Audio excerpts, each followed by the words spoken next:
What is going on YouTube? Running on Sports back here with another video. Today we're talking about the New York Jets off-season review. Excited to talk about that. Happy March Madness to everyone.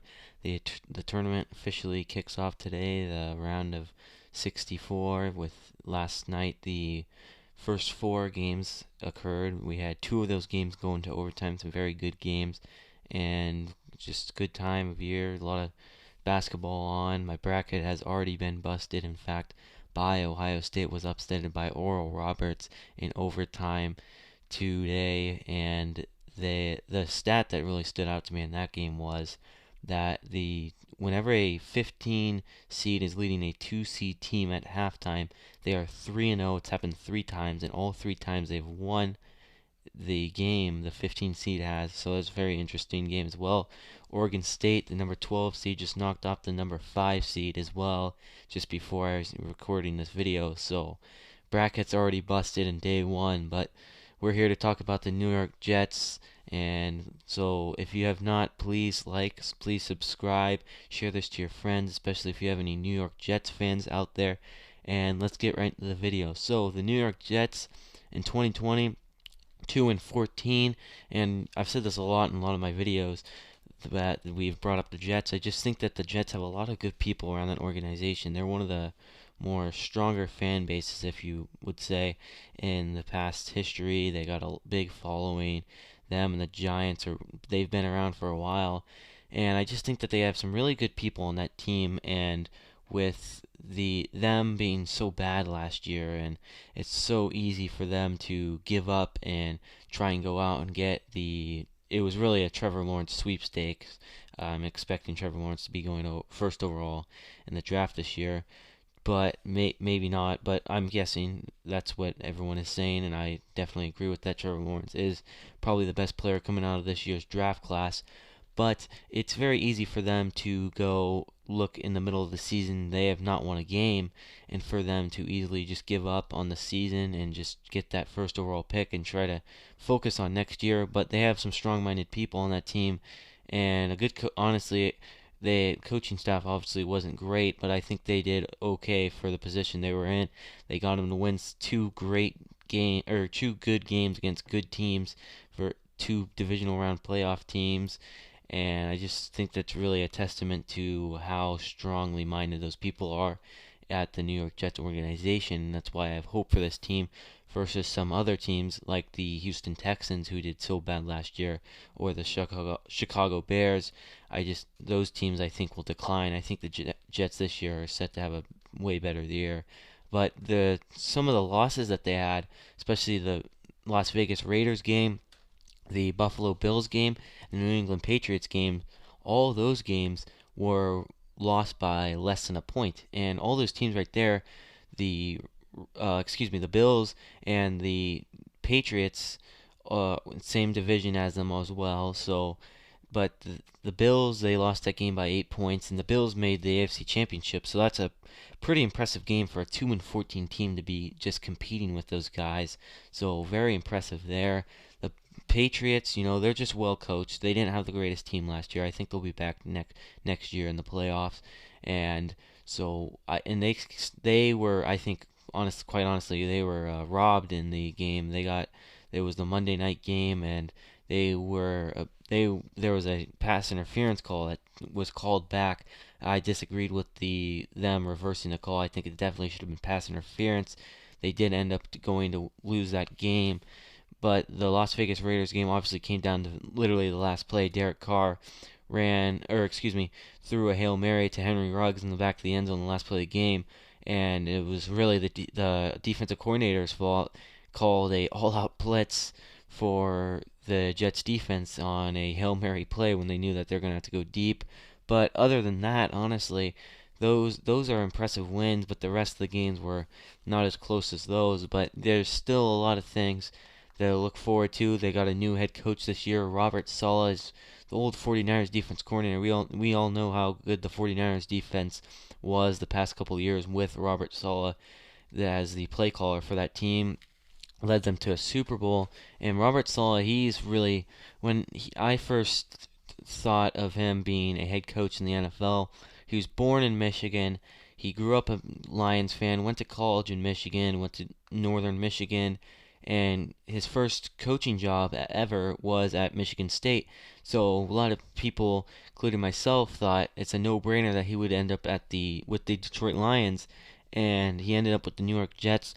At first, I wasn't a big fan, and I look at it now, and he's one of the more enthusiastic coaches there is right now.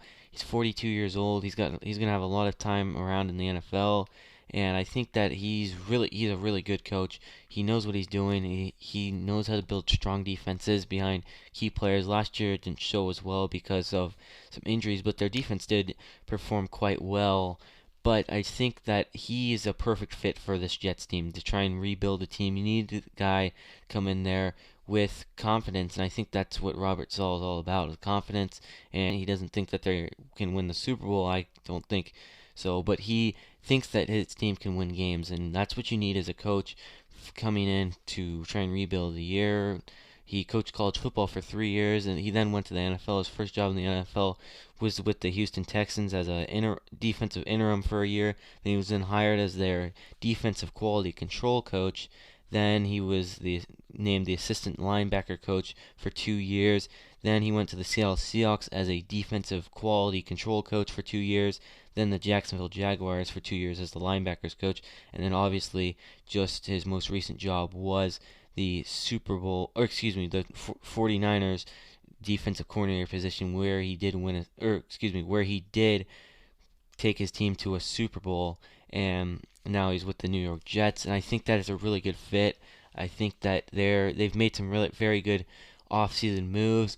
We'll really see what happens with Sam Darnold. In 2018, he was selected with the third overall pick in the draft out of USC.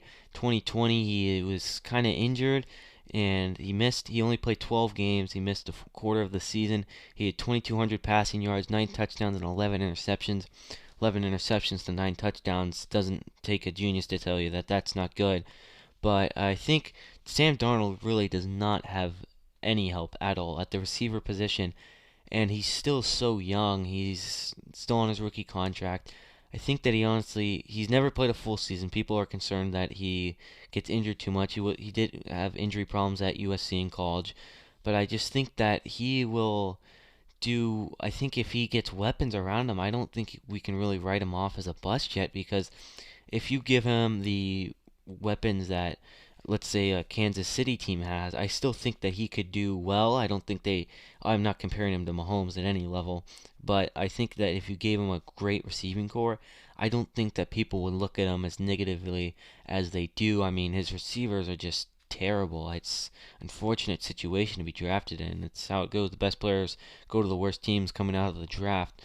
And that's why they have the off season. But they did franchise tag Marcus May. That's a big pickup in 2028. 52 tackles, 2 interceptions, 11 pass deflections,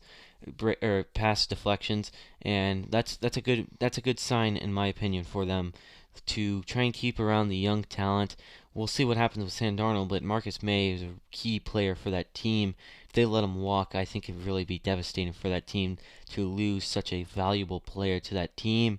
In the draft, they have the second overall pick, and they have a couple options. The two options that I've really came up with was they draft a quarterback and they keep Sam Darnold. A lot of people think they'll trade Sam Darnold. The Bears were looking at him very heavily.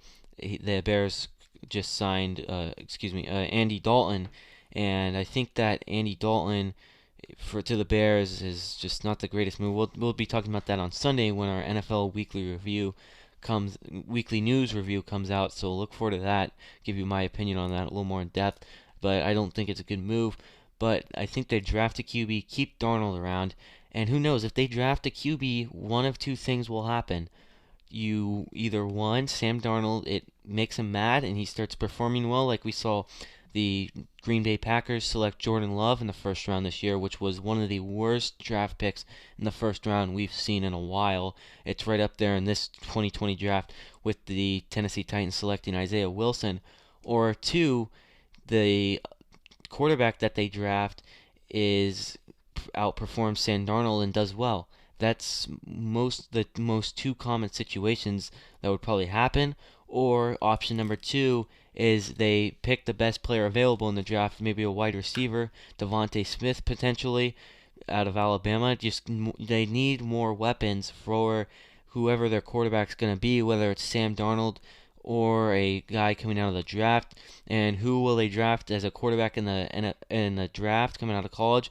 I think that there's two guys. I think it's Zach Wilson or Justin Fields. Zach Wilson in 2020 and Justin Fields 3,600 passing yards, 33 touchdowns, and 3 interceptions. That right there is just extremely impressive. But there is a little asterisk beside it because their competition is not as high as you'd expect, and the only one big game that they played in this year, which was versus Coastal Carolina, one of the best football games of the college football season this year. They lost. I don't think you can all blame it on him. I don't think that the game comes down to one person. It didn't come down to one play. I mean, they were just inches short of scoring at the very end. And Justin Fields, these stats are going to be a lot different because Justin Fields only played 8 games on the season, but he had 2,100 yards, 22 touchdowns, and 6 interceptions. In my opinion, I think both these guys will be complete busts. I just don't see these guys as play styles translating to the NFL level like a Trevor Lawrence type of guy will. I just think that they're really indecisive as a quarterback. They tend to try to extend a play for too long. They might take a silly hit. And I think that Zach Wilson is better than Justin Fields, but I do not think that he'll do very well in the NFL. And hopefully, if that does happen, they draft Zach Wilson or Justin Fields, whoever it is. Hopefully, that Sam Darnold will step up his game because they will need it. I just don't believe in any of those guys as a quarterback for a real rebuilding team, and it's just going to be really unfortunate if they have another wasted draft pick at the second overall pick. That would be terrible. They do have 3 first-round draft picks this year. One from the Seattle Seahawks from the trade with Jamal Adams. At the second overall pick, I think they will select Zach Wilson. At 8th overall, I believe they'll select Jamar Chase, wide receiver out of LSU.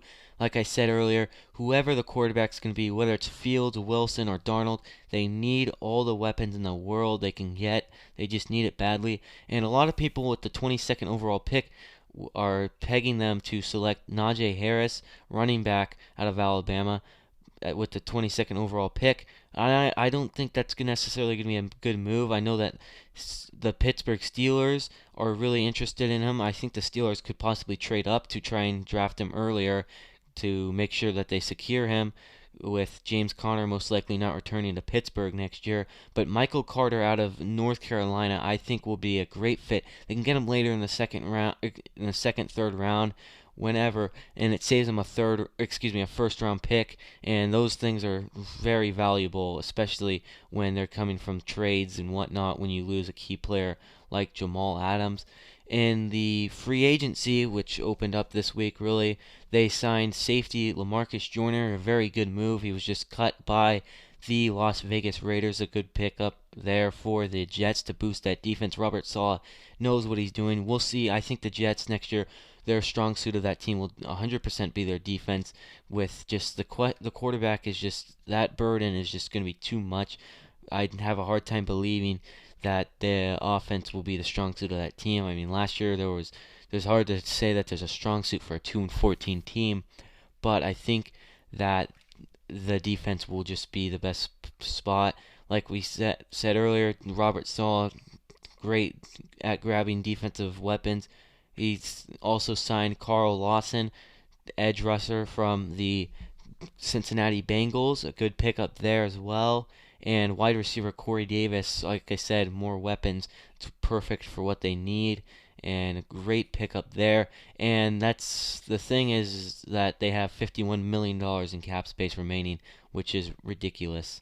And considering that they have signed 3 good players there, and that's not even naming all of them, that's just a lot of their big signings. They've picked up a center from the Los Angeles Chargers and a few other players, a wide receiver from the Jaguars.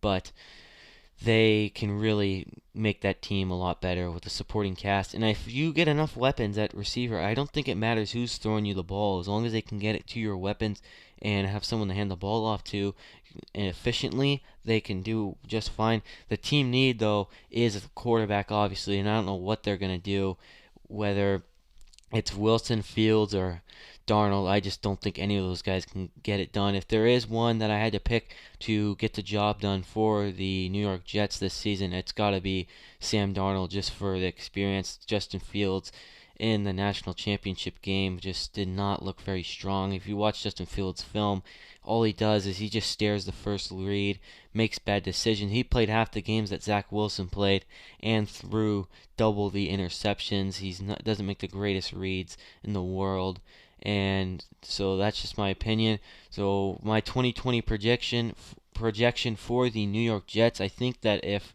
all things go bad, they'll go 3-13. That is my worst possible record for them this year.